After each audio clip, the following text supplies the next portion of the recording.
कि ओवैसी ने जब 2009 में लोकसभा चुनाव लड़े, पूरे के पूरे वामपंथी दल, सियासत डेली कोई अखबार था, उसका संपादक खड़ा था, मुझे याद आता है, उसका संपादक खड़ा हो गया ओवैसी के खिलाफ। वामपंथी दलों ने सपोर्ट कर दिया उनको। सोचिए कितनी बड़ी कीमत उस आदमी ने अदा की है कि भाजपा की सरकार ना आए। इसलिए इतना जहीन आदमी, पढ़ा लिखा, लंदन से पढ़ा हुआ है, उसके अलावा उसकी, आप कभी बॉक्सिंग रिंग में उतरते हो ओवैसी को देखिए, कभी जब वो बहस करता है तब देखिए, वो जो किताबें दिन रात पढ़ने वाला आदमी, जितना वो पढ़ते हैं शायद कोई पढ़ता होगा। मुझे याद है कि 2014 में संभवतः सर्वश्रेष्ठ लोकसभा 2013 की वजह से मिला था, सर्वश्रेष्ठ एमपी का उनको वो मिला था। वो इसलिए मिला था कि आमतौर पर जो नेशनल एवरेज था सवाल पूछने का पार्लियामेंट में, वो करीब 267-268 के आसपास था। 1068 सवाल पूछे थे ओवैसी ने पूरे सेशन में, एक साल के अंदर 1068 सवाल पूछा था उन्होंने। सोचिए उस आदमी को कितनी फिक्र होगी। और यह सच्चाई है, मैंने आज तक ओवैसी के भाषण में कभी नहीं देखा कि मुस्लिमों को लेकर के कोई एक तरफा बात कह रहे हो, दलितों को लेकर एक तरफा बात कह रहे हो। वो बात जब भी करता है हिंदुस्तान की करता है, हिंदू मुस्लिम भाईचारे की करते हैं वो। माने, अच्छा एक बात और, इनको डर क्यों लगता है? क्योंकि वो जानते हैं इन वामपंथी दलों को और तमाम पार्टियां को जो उनका विरोध करती हैं, उनको वो दो धक्का लगा था 2008 में, वो अब तक याद है।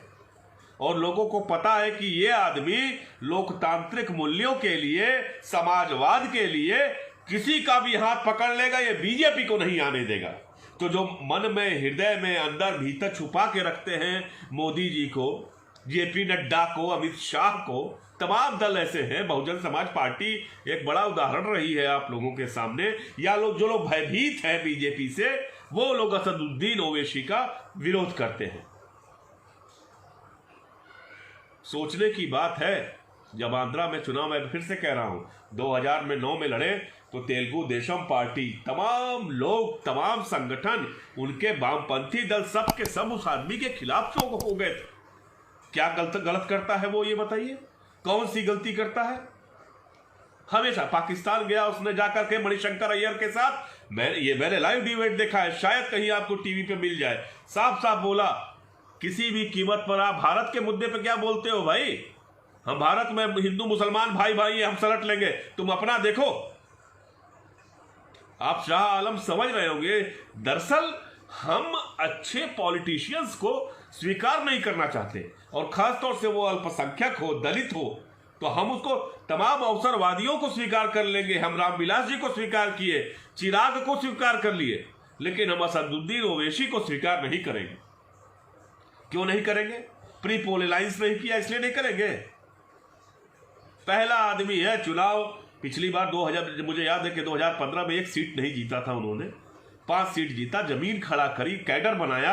आप लोगों को पता नहीं होगा, जब मैं देखता हूं कुछ मेरे साथी सीमांचल के हैं, हसन जावेद जैसे, वो जिस तरह की एक बात और जान लीजिए, वो आप उनके विधायक काम न करें तब आप बताइएगा, सबसे बेहतरीन काम करेंगे MIM के विधायक।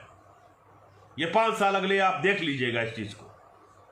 यह बात लोग जानते ही नहीं, समझना ही नहीं चाहते। किसी व्यक्ति का इस कदर विरोध, वोट कटवा है, वो उसको मजाक समझ रखे हो, किसका बेटा है वो पता है? किस व्यक्ति का बेटा है वो, किस परिवार का है उसको पता है। उसको पैसे की कमी है, जाकर देख लीजिए डिक्लेरेशन उनका, कितने करोड़ रुपए हैं उनके खाते में।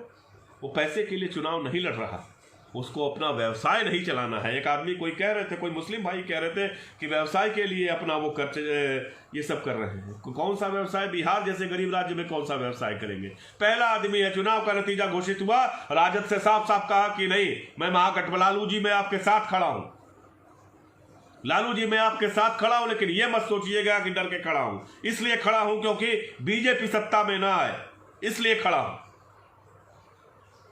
और वो आदमी संगठन खड़ा करना जानता है, उत्तर प्रदेश में भी पिछली बार विधानसभा चुनाव में उनकी आपने देखा था क्या स्थिति रही थी। लेकिन देखिएगा, अगर यूपी में कल को ओवैसी सीटें जीत के ना ले आए तो कहिएगा आप हमसे।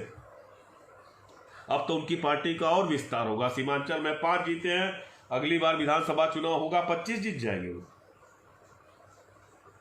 तो ओवैसी की राजनीति को समझने की जरूरत है। उनके लिखे लेखों को पढ़िए, आप उनके भाषण सुनिए। आप कहीं से भी आपको नजर आता है उसमें सांप्रदायिकता का अंश आता है, कहीं में भी उनको चालाकी नजर आती है, कहीं से आपको ये लगता है कि वो भाजपा, माने ये तो अति है यार।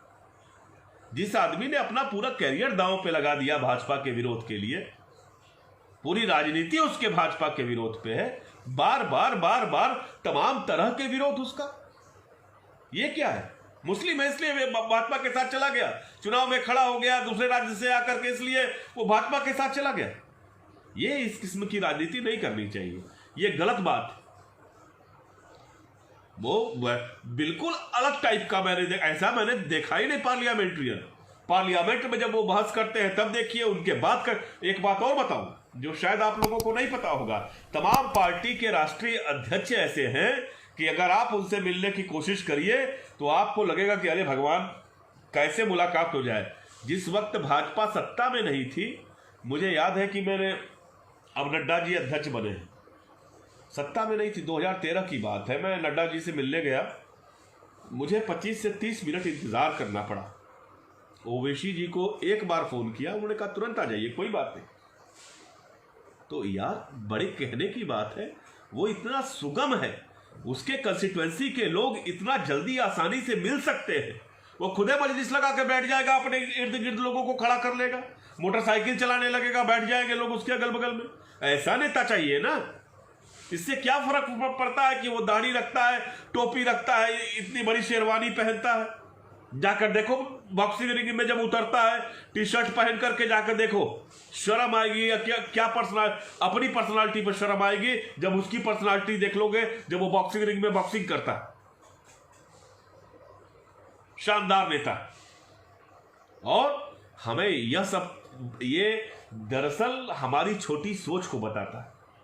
हमने कुछ लोगों को, मैं एक बात बार बार कहता हूं, केवल भाजपा में नहीं, देश के तमाम राजनीतिक दलों में एक मोदी कोई व्यक्ति का नाम नहीं है खाली।